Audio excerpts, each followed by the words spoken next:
Mañana Épica. Vamos a conectarnos y a charlar un poquito de temas tan importantes. Vale, buen día. Hola, doctora, ¿cómo le va? Bien, ¿cómo estamos? ¿Cómo está el día hoy? Hoy está bárbaro el día. ¿Usted cómo está, doctora? ¿Bien? Muy bien.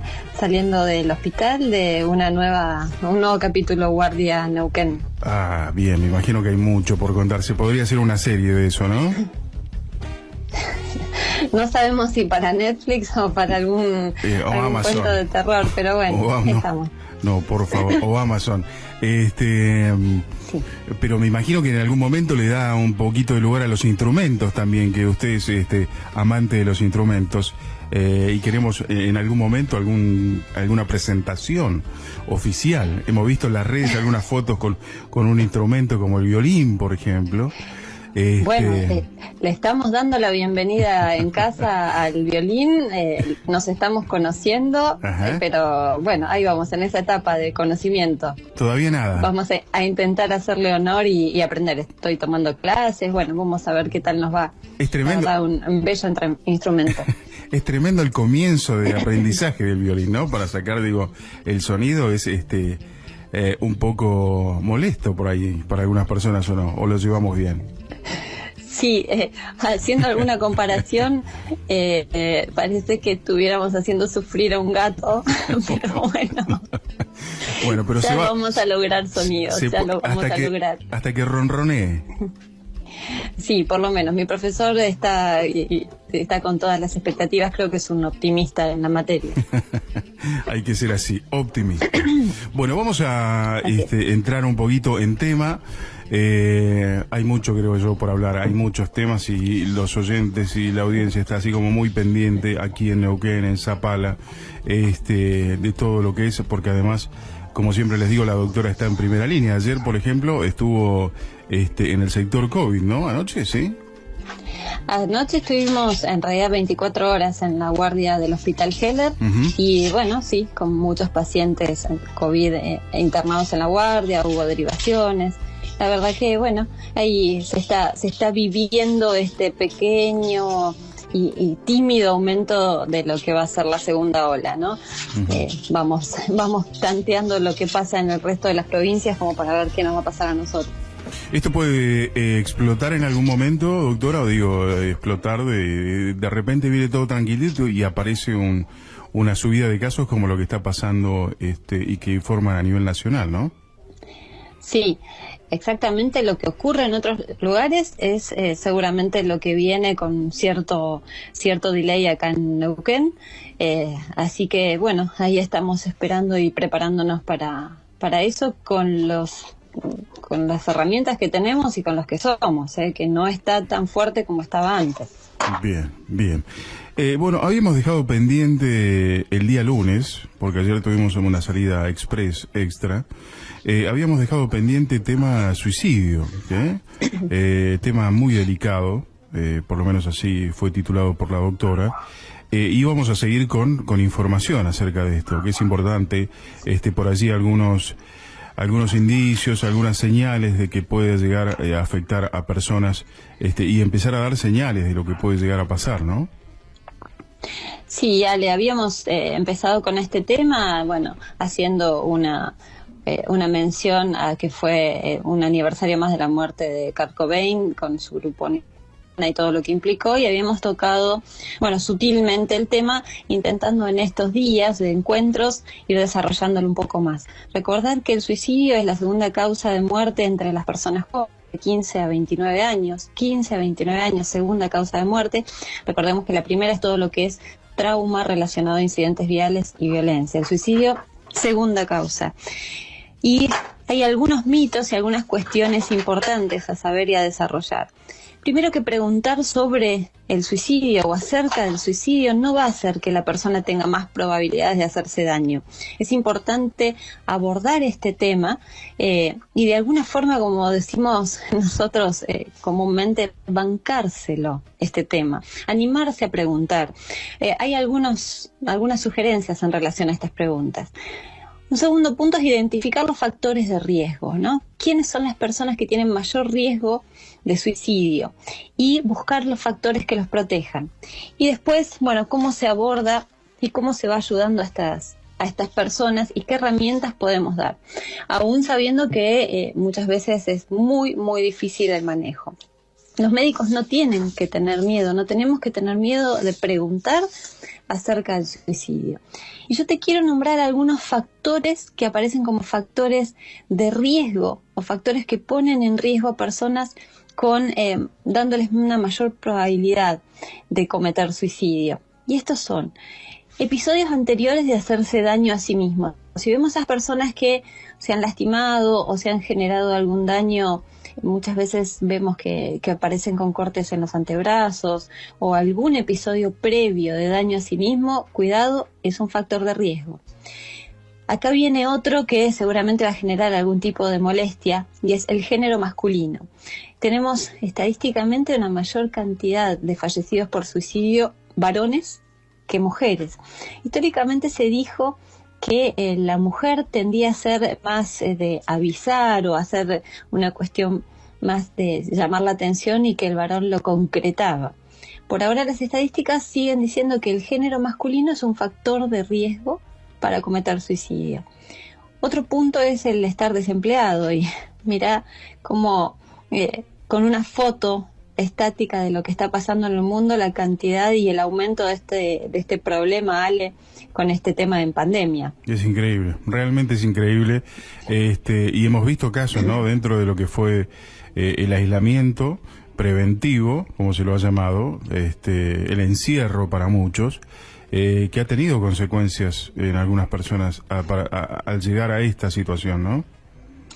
Muchísimo, y hemos visto, al menos en lo que es Neuquén, un aumento grave de las situaciones en relación a esto. Doctora, cuando me dice Neuquén, yo generalmente uno tiene la visión generalizada, ¿no? Pero cuando decimos, y en Neuquén también los casos son importantes en cantidad, y uno se queda como diciendo, pero ¿cómo? A uno le da la sensación, yo no sé si es por cobertura periodística o qué, pero le da la sensación que no pasa tanto acá. Pero cuando nos encontramos con un profesional y nos dice, nos canta la justa, como se dice comúnmente, nos impactamos. O sea, este tipo de información es como que nos impacta. Es decir, ¿cómo se puede? Claro, ¿se puede dar en Neuquén así? Sí, se da muy frecuente. Es uno de los puntos donde el de esto no se habla o no difundirlo tanto en los medios también es un factor de alguna forma de protección para la gente, porque en la medida que se difunda o se tome como una noticia constante, muchas veces personas susceptibles al escuchar este tipo de noticias tienden a tener mayor riesgo. Hay que tratarlo con mucho cuidado y tener mucho respeto por la persona que se generó daño o el suicida en sí. Entonces, por eso es que no se escucha tanto en los medios, pero sí, claramente es una patología que es de altísima prevalencia y la pandemia la ha puesto aún más. Fíjate que otro factor de riesgo es el vivir solo, Ale. Y aquí también otro grupo que tenemos en altísimo riesgo es nuestros adultos mayores, la cantidad de abuelos que han quedado por la pandemia aislados de sus seres queridos y que también se ponen en un riesgo aumentado de esto o de cualquier otro tipo de enfermedad mental más allá de la física. Acá hay un punto que te va a resultar divertido en relación a los factores de riesgo que marcan el suicidio y también polémico. El estar soltero, Ale, ¿vos qué pensás? ¿Es un factor que protege o que hace mayor riesgo de estar frente a una posibilidad de suicidio? ¿Estar soltero? Acá lo ponen como un factor de riesgo para el suicidio, no un factor protector. Por eso puede llegar a generar polémica. Se puede estar soltero y no solo, por ejemplo. Pero ahora se puede estar soltero y solo, triste y abandonado así en un rincón, ¿no? Y cantando canciones tristes. Pero bueno, lo ponen las guías médicas como un factor de riesgo para suicidio, el estar soltero. Ni hablar la dependencia a drogas o alcohol o que tenga alguna enfermedad mental y que esté activa. Todos estos factores que nombramos se denominan factores de riesgo para el suicida. Y vamos a los factores protectores. ¿Cuáles son los factores que está descrito que protegen y que por ahí, frente a una persona con riesgo de suicidio, bueno, actúan como protegiéndolos aún más? Una fuerte fe religiosa, y esto escapa a las creencias o lo que cada uno quiera, pero aparentemente el tener vínculo con una institución religiosa, una creencia, aumenta la posibilidad de protección frente al suicidio de las personas. Y muchas veces vemos que personas que han estado frente a intentos de suicidio, al ingresar, a una institución religiosa, bueno, encuentran un núcleo de pertenencia. Uh-huh. El otro es un apoyo familiar para encontrar soluciones alternativas a los problemas, cuando a esta cortina que nubla la mente con la tristeza de la persona con intento de suicidio. El tener hijos en casa también es un factor protector. El tener un sentido de responsabilidad por los demás también. Fíjense cómo estos puntos son los que protegen y hacen que la persona tenga menor chance de suicidio. Entonces hablamos de las estadísticas, hablamos de los factores de riesgo generales, hablamos de algunos factores que protegen. Y ahora, para terminar este fragmento del tema suicidio, hoy les quiero sugerir algunas preguntas que podemos hacer cuando dijimos que hay que animarse a hablar con otra persona acerca del suicidio. Una cosa que se sugiere es no decir, ¿te querés morir?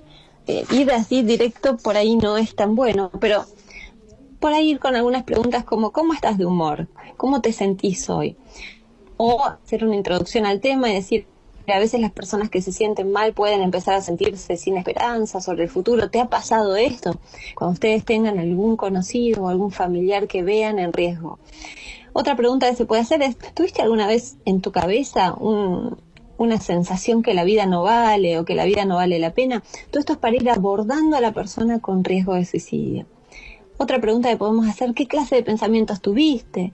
¿Has pensado en alguna vez cómo podrías terminar tu vida? Fíjense que uno por ahí no se anima a hacer estas preguntas. No, para nada. Dice, no le voy a preguntar. Bueno, son preguntas que sí está recomendado hacer. Ajá. Como para ir detectando estas posibilidades y brindar ayuda a la persona que está en riesgo de suicidio. ¿Alguna vez has intentado hacerte daño de alguna manera? ¿Te lastimaste alguna vez? ¿Hay algo que en la vida te haga sentir que vale la pena? Bueno, preguntas no directas, pero no directas como te querés morir, eso que dijimos que no conviene decirlo, pero ir viendo de alguna forma sutilmente cómo está el ánimo y si ha tenido alguna idea y si la ha de alguna forma planificado. Frente a esto, cuando detecten a una persona con factores de riesgo o los que están escuchando sientan que frente a estas preguntas que conté, la respuesta es sí, por favor acudan a nosotros, a los hospitales, tenemos guardias de salud mental, de psicosocial, pueden consultar por redes sociales y yo trato de responderles e ir guiándolos. Entre los amigos adolescentes, si uno detecta que un chico adolescente está con estas cuestiones, inmediatamente avisar a los adultos para que puedan tomar conductas. Así que para cerrar el tema hoy, bueno, pensar en el suicidio, animarse a preguntar acerca del mismo, cuáles son los factores protectores y cuáles son los factores de riesgo, Ale. Con esto, para no aburrirlos tanto y no llenarlos tanto de información, dejamos para seguir un poco más en la próxima charla en relación al suicidio. Qué importante lo que acaba de decir, doctora, para no saturar de información. A veces hay una saturación de información en todos lados, ¿no? Y tiende a modificarse la intención de la información, porque al estar cargado de información, justamente sobreinformados, es como que se empiezan a disparar cosas que no tienen relación tampoco. Y escapamos a lo que tenemos que saber en realidad. Otro tema para tocar. Bien. Quería contarles que la fuente de la información que acabo de mencionar en relación al suicidio son las guías médicas publicadas en una página científica que es Intramed. Siempre que, y como habíamos hablado al principio, tengan una información, vean cuál es la fuente de esa información y a partir de ahí veamos si realmente le creemos o no. La fuente de esta guía de suicidio de actuación frente al suicidio para el personal médico, pero para la población general está en la página Intramed, que es una página muy seria médica argentina. Bien. Ahora para el segundo tema que quería, y ya metiéndonos de vuelta al tema COVID, del cual por supuesto no podemos escapar, quería contarles un cambio que hubo en Buenos Aires, en el AMBA, y en Ciudad de Buenos Aires, y seguramente va a llegar acá. Y ellos han cambiado a quienes van a tomar hisopados y directamente los consideran positivos para COVID y los mandan a aislamiento. En las redes sociales estuve poniendo durante la madrugada que si una persona tiene pérdida repentina del gusto o del olfato, si empiezan directamente con síntomas, pérdida de olfato, pérdida del gusto o alteración del gusto, ya es diagnóstico de COVID. Ya es diagnóstico de COVID. No hace falta ningún tipo de testeo, no hace falta ningún hisopado, ningún análisis, no hace falta concurrir a los lugares de testeo y la indicación es aislarse por 10 días en sus casas. ¿Sí? Esa es la indicación. Y muchos me preguntan, ¿y cómo hacemos con nuestros trabajos? Bueno, saben que se pueden comunicar al 0800 que tenemos acá en Neuquén, y si no, por las redes sociales hay un montón de nosotros que les podemos ayudar y dar los certificados para que no tengan problemas en sus trabajos. Lo más importante en este momento es, si tienen pérdida de olfato o gusto, ya tienen COVID. Ustedes, el que tiene el síntoma, y todos sus convivientes deben aislarse 10 días. Fíjate qué importante, porque es antes... Es importantísima esta información. Esto surgió hace ¿cuánto? Un par de días nada más, esta información, doctora.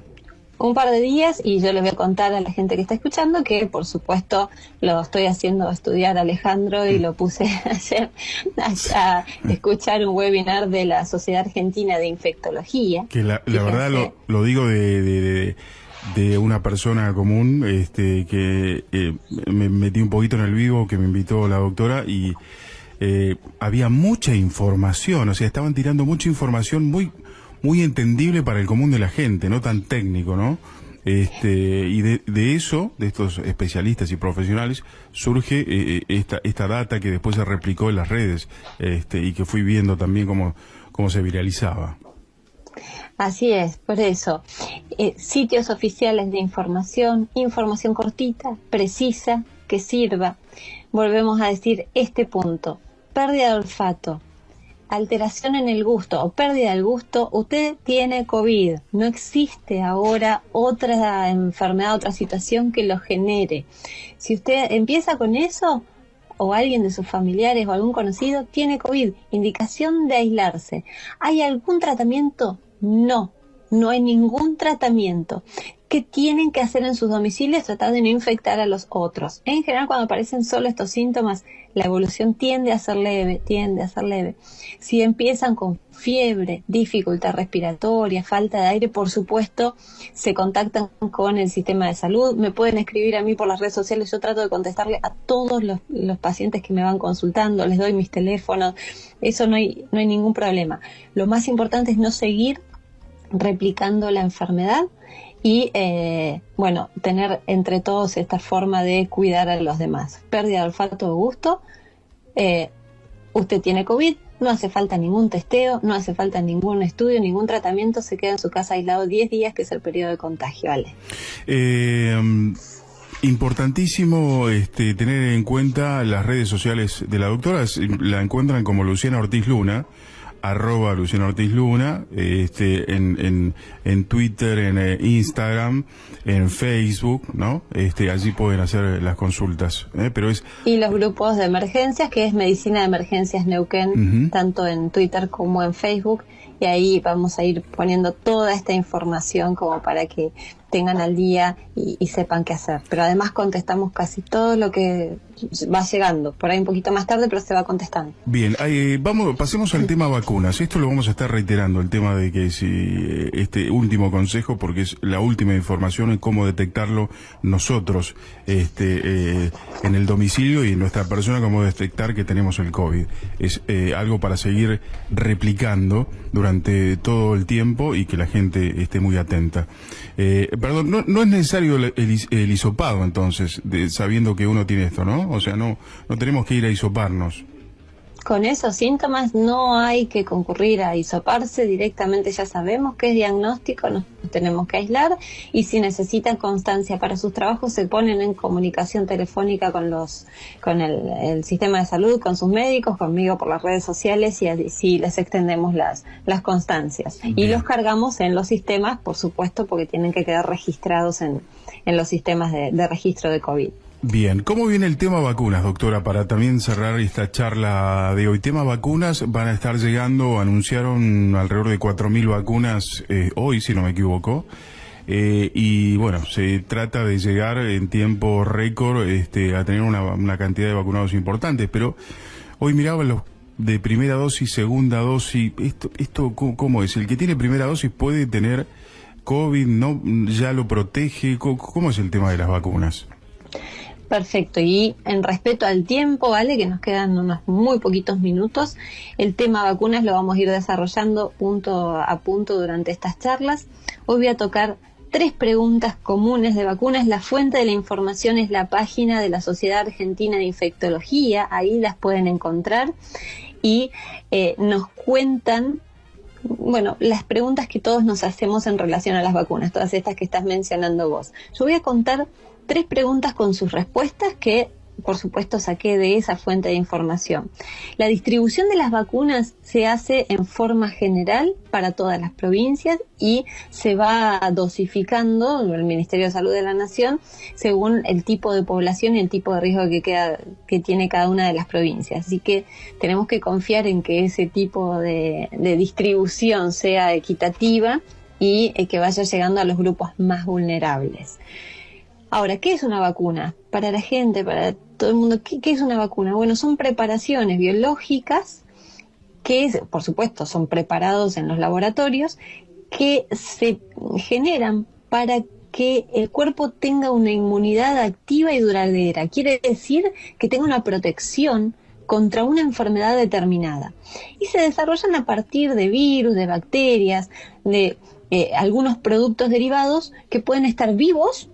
A veces uno dice, ¿cómo me están poniendo un virus vivo? Sí, hay algunas vacunas formuladas a partir de virus vivos y otras a partir de algunos productos de la industria. Se inoculan, se introducen en el organismo y generan una reacción de defensa del organismo, dejando como una memoria. Acá algo pasó en mi cuerpo y lo reconocen para el próximo ingreso que tenga, o el próximo contacto con este virus o bacteria, lo que fuera. Esto es básicamente el concepto de una vacuna. Ahora, ¿cuáles son las vacunas que están disponibles en Argentina? Tenemos 3 vacunas disponibles y se dice que todas tienen más o menos la misma formulación. Una vez que se descubrió la penicilina, ya todas las penicilinas, por más que cambiaran la marca, eran iguales. Una vez que se descubrió la pólvora también. No. En esto pasó lo mismo. El descubrimiento, el secreto de la vacuna, el resto de los laboratorios lo fue replicando. Por supuesto hay diferentes tipos, pero no los voy a aburrir con eso, pero una es la Sputnik, que es la más conocida. Después tenemos la Covishield y la Sinopharm. Son las 3 vacunas que están en distribución en la Argentina. Todas con similar efectividad, algunas con 1 dosis, algunas con 2 dosis. Las que tienen 2 dosis no es lo mismo la primera dosis que la segunda, tiene diferentes componentes. Y la última pregunta que vamos a contestar hoy, porque nos queda 1 minuto. ¿Las vacunas contra el COVID evitan que tengamos el virus o la enfermedad? Cuidado acá. Las vacunas demostraron prevenir la enfermedad moderada y severa, pero hay infectados que están vacunados. Lo que sí evitaría, y todavía está en fase de investigación, es el desarrollo de la enfermedad grave. ¿Puede un vacunado contagiarse? Sí. Lamentablemente sí, se puede contagiar, pero aparentemente estaría protegido para el desarrollo de las formas graves. Por eso, si estamos vacunados, no somos Highlander, no somos superhéroes, superchica y superman, y nos tenemos que cuidar igual que el resto de la humanidad. Bien, bien. Ha quedado claro, doctora. Súper claro, todos los temas. Así que les recuerdo que pueden volver a escuchar este encuentro en el canal de YouTube que tiene Radio Factory en EQN 106.3. Esta información seguramente esta tarde ya va a estar en el canal. Pueden suscribirse porque cada vez que se sube un encuentro, les anuncia en su celular. Doctora, muchísimas gracias. Que tenga un excelente jueves. Gracias, Ale. Muchas gracias por este espacio. Un abrazo a todos nuestros compañeros de salud que están haciendo las medidas para no dejar de mencionarlos. Y si la tecnología me acompaña, puedo mandarte el video que estuve armando para las recomendaciones en cuanto a la exposición en los domicilios de los pacientes con COVID. Hasta la próxima, Ale. Gracias, doctora, que tenga un buen día, gracias. El próximo lunes será la próxima, El próximo lunes, así es. Chao, gracias, hasta luego. Mañana Épica con Alejandro en Factory 106.3.